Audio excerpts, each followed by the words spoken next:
बिस्मिल्लाहिर्रहमानिर्रहीम अस्सलामु अलैकुम वरहमतुल्लाहि वबरकातुहू वेलकम छु तुम बी एक लट सानी यथ यूट्यूब चैनल पे यथ जन नाव देसी जायका विद इंशा वीडियो स्टार्ट करने ब्रोट अगर तुम सान चैनल पे नई छु सन यूट्यूब चैनल कर सब्सक्राइब वीडियो कर लाइक तो शेयर बे दीजिए पन फीडबैक। आज बनाओ इस गंड पकवड़ तो ٲलवٕ पकवड़ यमिच रेसिपी बह तुम सत शेयर कर तो करो अजिच रेसिपी स्टार्ट। गंड पकवड़ बनाने खतर निमित गंड यमन न्यूक न्यूक येतन कोर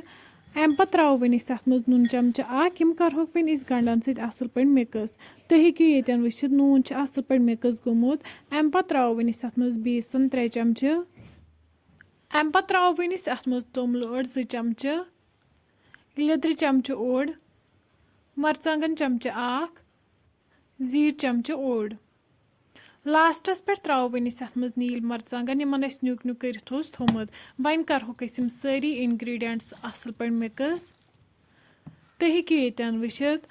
गंड पकवड़न हुंद बैटर बिल्कुल तैयार अम पत् बनावो ٲलवٕ पकवड़न हुंद बैटर यथ खतर येतन ٲलवٕ निम्स यमन लकट लकट पीसेस थमित बनयित अम पत् निमो बाउल मज मैद 1 कप बे त्रो वन अत मज तोमल ओड़ 2 चमचे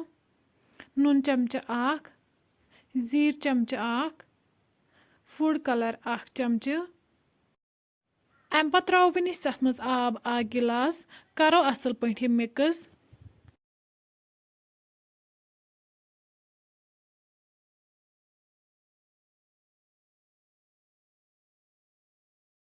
बैटर येतन बिल्कुल तैयार अम पत् त्रो वन अत मज ٲलवٕ यमन लकट लकट पीसेस थमित बनयित वन करोक यम ٲलवٕ अत असल पे मिक्स।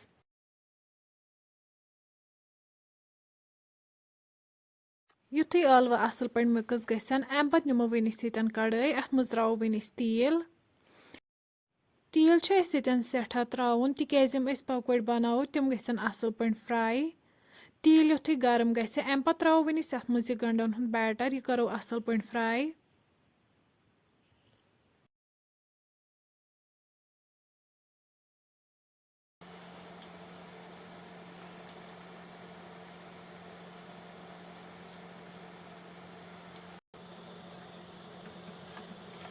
एक साइड युथी यम फ्राई गसन वन करोक बी साइड इथे पे फ्राई।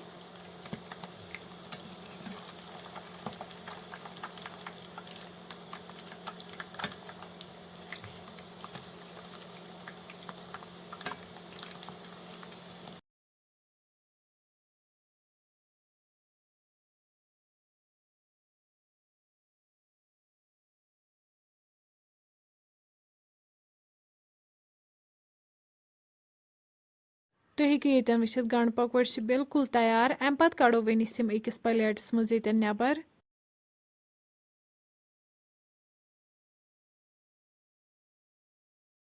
यिथे पे बनावोक बाकी गंड पकवड़ त।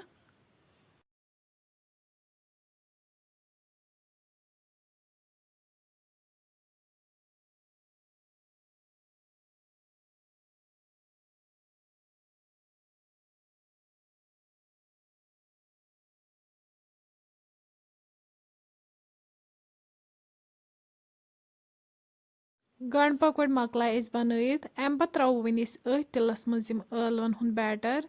ٲलवٕ मोंज बनावो वन अथ तिलस मज यम त करोक येतन असल पे फ्राई।